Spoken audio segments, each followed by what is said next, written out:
Hey, good morning, friends and adventurers. Welcome back to your side quest contact. We're going to be continuing our exploration series, and for where we're going today, we're going to need a magically powered flying ship. We're going to be talking about Spelljammer. Now, like the other settings we've discussed, Ravenloft, Planescape, Spelljammer is a more of a non-traditional setting for D&D. Still, D&D rules and everything, but it's not in a traditional prime material world. Just like Ravenloft and Planescape. So we're going to talk about where Spelljammer is, and we're also going to, just like the other ones, we're going to talk about where it is, and we're going to talk about, some features, how to use it, and things I've done with it. So let's start off with where it is. Now, with this magical ship, the players, are a crew, and they are on a magical ship flying through the Astral Sea. Now, the Astral Sea sort of mimics like space, right? You leave the planet, you move beyond the gravity and the oxygen of the planet, and now you are in space. But we're trying to keep it, with a fantasy flair, so we're going to call that the Astral Sea. Now, because that's what it is, it's in D&D speak, it's the astral plane. It's that in-between plane, the plane between the prime material, the plane of the mortals, and the outer planes where the gods live. It's a conduit through which the prayers of the mortals in the prime material worlds reach the gods in the outer plane. And it's also the conduit through which gods grant spells and powers to clerics, paladins, and such. So this astral plane is the go-between between the world of mortals and the world and the planes of the gods in the outer planes. Now, and you could go there.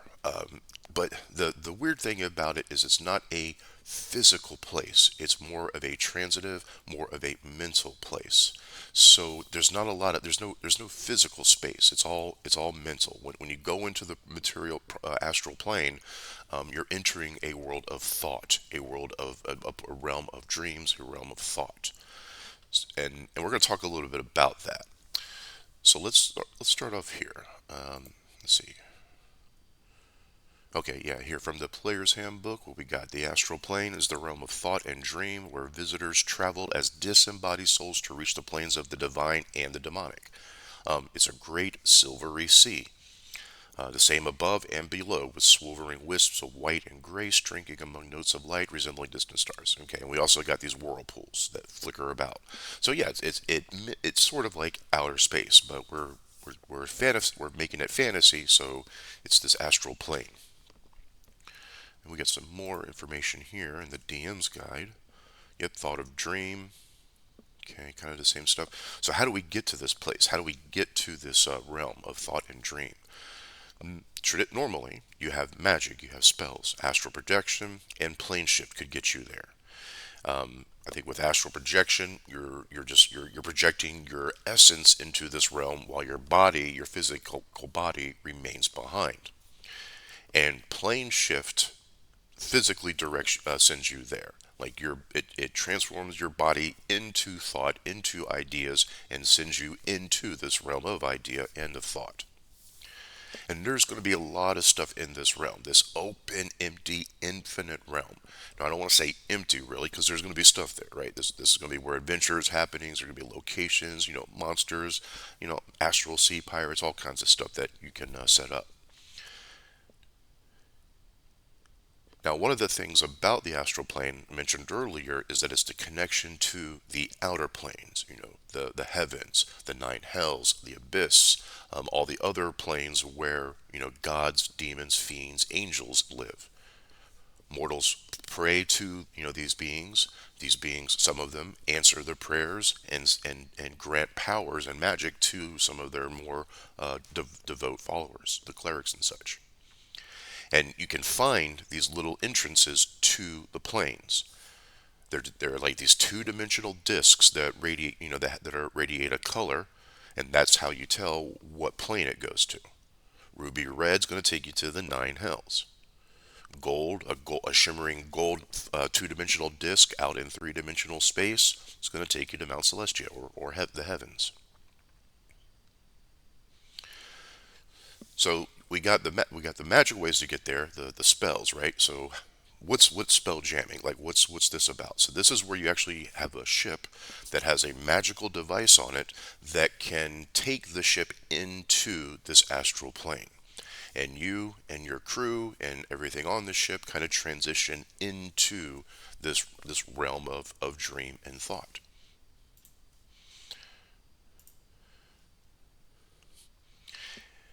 And with Spelljammer, there come a number of these types of ships. We're going to get into how the ships run here in a little bit, but we have ships here, as we can see. And again, this is three-dimensional space. Okay, this is an ocean where it's just two-dimensional. You can move up, down, left, right, front, back. It's three-dimension. So you got a lot of that's pretty cool. And the ship here fleeing this giant astral dreadnought, juggernaut, something. And we get stats for ships as well. We get armor class, we get hit points, we get damage threshold. So damage threshold means when you do damage to that ship, you have to do that minimum damage to affect it. If so, on this ship here, this flying fish ship, if I rolled an attack and I only rolled 14 damage, well, that ship doesn't get hurt. It's just like it bounces off the hull, no damage. But if I do 15 damage, well, then that's 15 damage. 16 damage is 16 damage. But anything under that just doesn't do anything.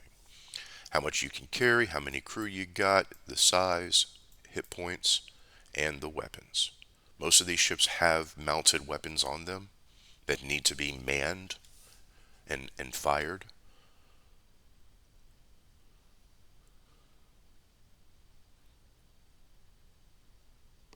Now, for a number of these rules on how spelljamming works, I've made some alterations from the official rules, and we'll kind of get into that. So, what do we need to power and fly one of these ships? Well, the key to it is the spelljamming helm. Let's take a look here. Now, this is the seat, magical item where a spellcaster sits, attunes to, and it connects that character to the ship, right? So that ship will now sort of obey their orders. They can move the ship, they can stop the ship, turn it. They're in charge of the ship's movement, and it also gives them a sense of kind of what's around the ship. They get a little feeling of who's moving about, how many people are on the ship, and they also get a feeling for like what's kind of immediately around the ship. Um, and if they're casting spells, they can cast spells, but it has to be done, while they're sitting down, connected to that spell jamming helm, so that they can maintain control of the ship. So they can still take actions, while they're doing that, but they have to remain connected to the ship if they want control of the ship. So the function of this ornate chair is to propel and maneuver a ship through space and air. It can also go underwater or on water if the ship was designed as such. Some ships can only land on land. They have like struts or legs. Some ships can only land in the water. They look like more traditional ships. Some ships can do either. They're a little versatile. So you can use it to move it through space, okay, up to the ship's speed. So that's kind of like its movement action. Like if you're taking a move action, you're moving the ship. And also if you wanted to take your as the on your turn as the person flying the ship, if you wanted to use a dash action, that translates to your ship moving, a dash movement. Let's see. If the ship is in space and no objects weighing 1 ton or more, and with armor, you can use the spell jamming M to move the vessel fast enough to travel 100 million miles in 24 hours. Okay, so this is where I kind of like start making some changes. I'm not really measuring distance. I'm not really measuring speed, because we're in a realm of thought. There is no physical distance. Doesn't matter how fast I'm flying. What matters is how familiar I am. Do I know where I'm going? Because this is all about thought. There is no real distance. And we'll get into that here in a little bit. So that's one of the things I did change. I'm not really worried about you're moving 100 million miles in 24 hours. How far away are the planet? No. This is realms of thought. So that's just my take on it. So what do you do here? A spelljamming ship automatically slows to its flying speed when it comes to within 1 mile of something weighing 1 ton or more. So the way I take that is, because again, I'm not talking about speed. Now, when a ship has movement, that has a movement value, yeah, when you're in a fight, you do want to know how fast you can move in relation to the other things in that you're fighting with. But if we're talking about speed just to calculate travel time, how long is it going to take me to get to point A from point A to point B? No, I don't bother with that because again, this is all thought. But in a combat situation, yeah, you do want to know how fast your ship can move, and that's what the movement speeds are for. That's what I use, the movement speeds. And so when the spelljammer is in the ship, is in the helm, and they're detecting something, the ship's detecting something. Yeah, they know they're approaching something. So they know they're approaching like another ship or Kendori, which is a big like astral whale type thing, an asteroid or another world, another planet. And then you see it continues on here, like again, moving in its flying speed can accelerate to its 100 million miles every 20 once there's nothing in range. Again, not really useful for me. I don't really care about how fast it's traveling in that regard. Now, when we're fighting again, let's find the ships. Where are the ships? Yeah, see what we got. Speed, flying speed of 35, right? Which translates to roughly 4 miles per hour. But again, I'm not really worried about that. In combat, I want to know, okay, this can move 35, which is slower than this one.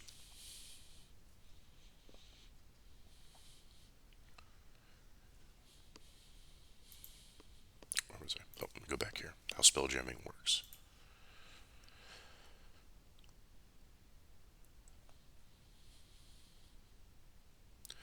Now, taking a quick look at some more stuff. Give me 1 second here. Okay.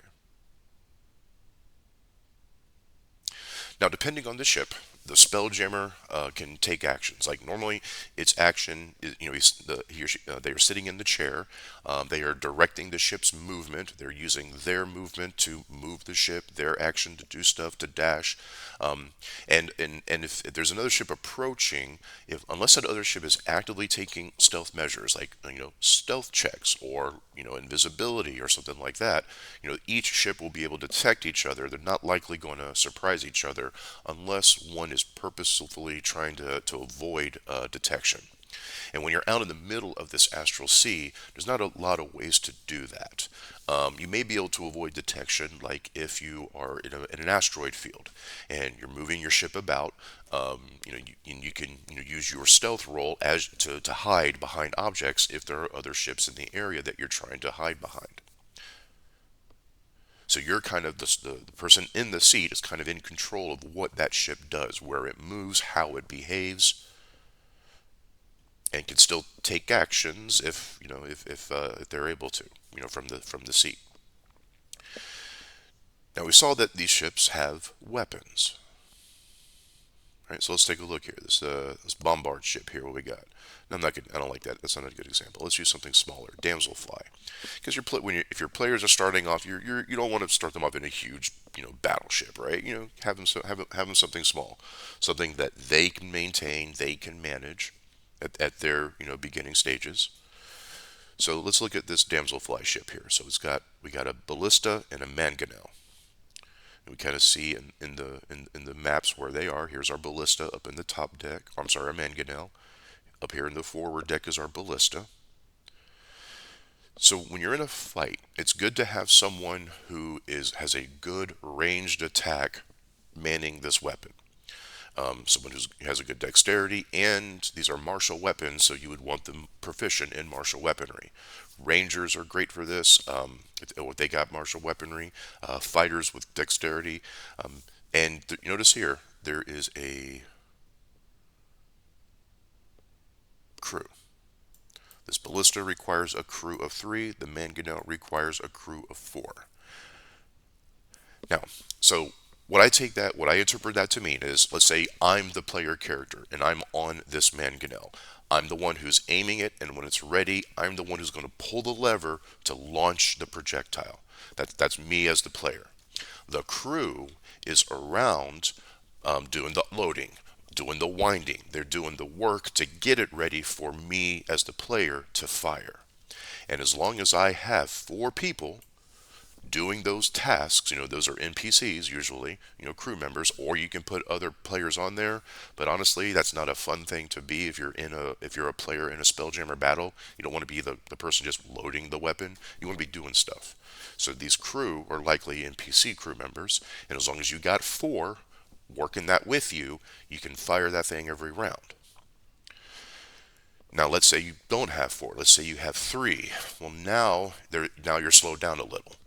Maybe with three, you're only firing it every other round because you can't load it as fast.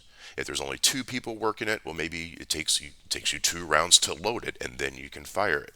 But as long as you got the crew number here, you as the player character can make an attack every round with it. Now, this doesn't count for multi-attacks. If you have multi-attack as a player character, no, you can't shoot this 2 times in a round. You have to have the crew available to use it effectively. And That's how I did the battles usually. Have a player man the weapon, the NPC crew around that player, loading, unloading, winding, prepping, and then once it's ready on the player's initiative, because they would roll initiative normally. That player then rolls the attack. You roll your damage. So what we got here? Mangonel 5d10. Now it says ranged weapon attack, but this was like, if a player wasn't manning the weapon. So 5d10 damage, and you hope that this damage exceeds the damage threshold we see here.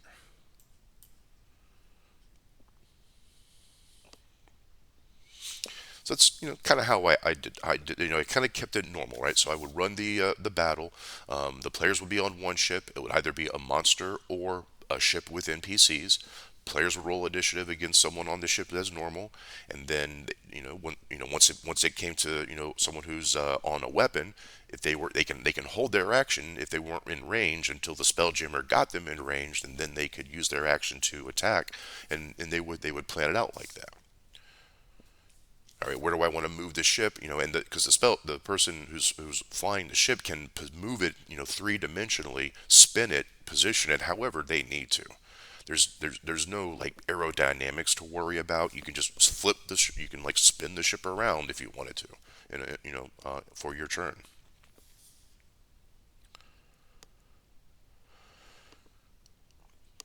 So that's how I did combat on a ship. And most of the time it was a good time. It did get a little grindy from time to time, but we tried to keep it flavorful. I think that's just combat in general, right? I don't think that's exclusive to this type of game. It's just sometimes combat can get a little grindy, and the challenge we DMs faces to spice it up.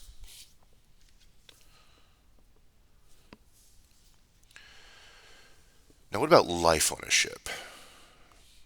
Now, I'm going to be honest. There's some stuff on here that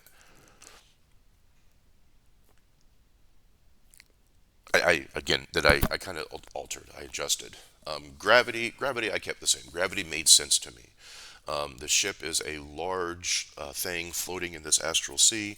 Things with large amounts of mass generate gravity. So we have gravity that reflects on this ship, and there's a gravity plane that is based on this ship. Let me find, where is that? There we go. Let's take a look here.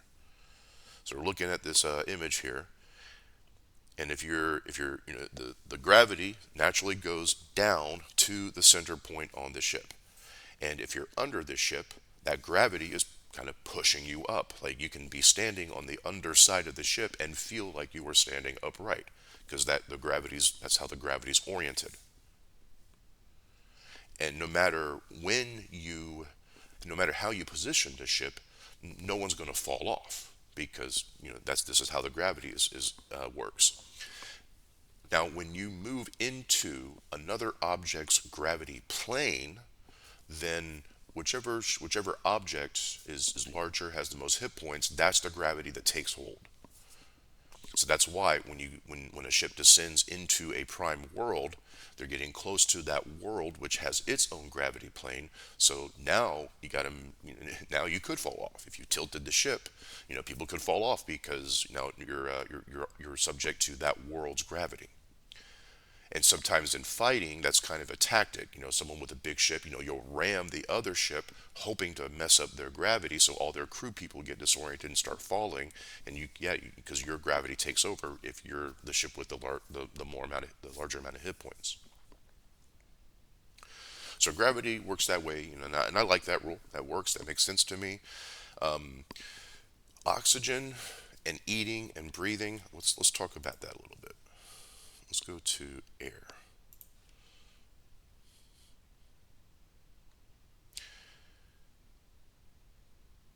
Now, it said somewhere that out in, let me see if I can find it real quick.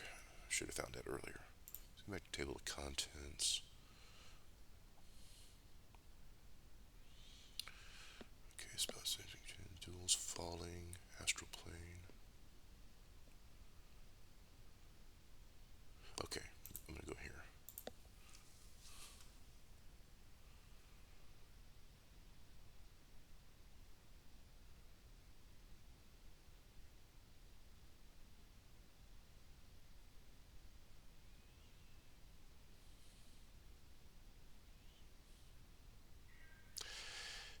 Now, with traveling through wild space, because Spelljammer differentiates between the space immediately around, or the astral sea immediately around a prime world, and further out. Like, in other words, the space around the planet, and then outer space, out into the solar system.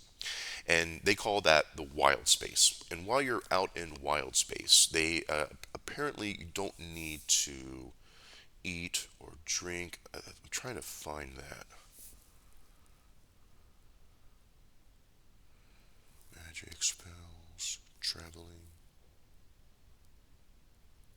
Let me do a search here. Eat.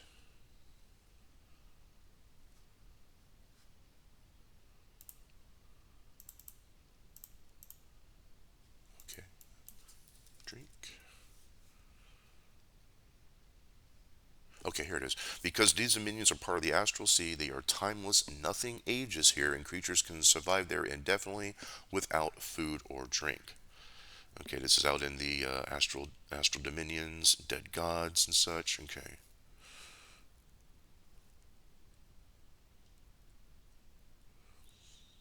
Like here's a space. Here's like an example map of the of realm space. So this is the space around Toril, the Forgotten Realms. And each of these wild space systems is a spot where a prime world exists.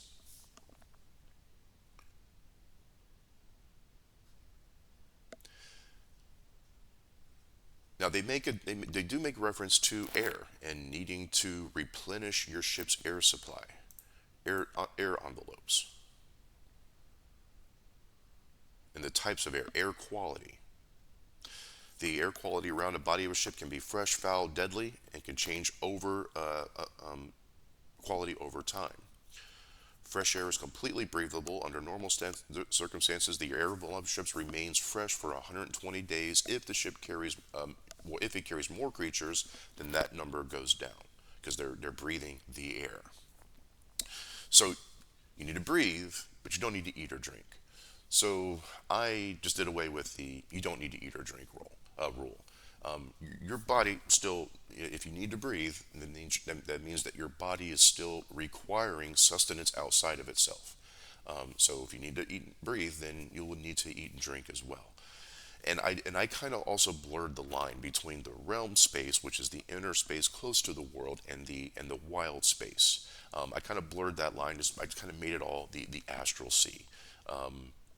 Because I didn't want that differentiation, right? It's like, once you're beyond the world, now you're out there. You're in the astral sea.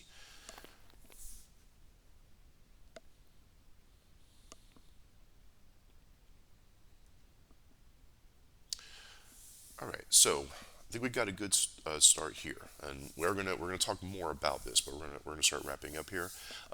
We went over like where spelljamming is out in the astral plane. We talked about how to get there. There are magical means to get there. There are also ships that we've been discussing that you can use to traverse and to get out there. Magical ships with these magical helms. There are we talked about ships, a little bit about combat, and how life works out there. We're going to go over some stuff next time that involve things I've done, rules I've used, and how I've managed the game. And because we ran one when this first came out, my player group got together, we ran one, and yeah, that was actually kind of funny because not everyone realized this was a you're in a magical ship out in space type of adventure, but we got it going. It worked out well, and yeah, we had a good time. So we'll talk about how we made that work. All right, friends. Well, I think that's good. So I hope you enjoy the rest of your day, and thanks for stopping by and hanging out. I'll talk to you later.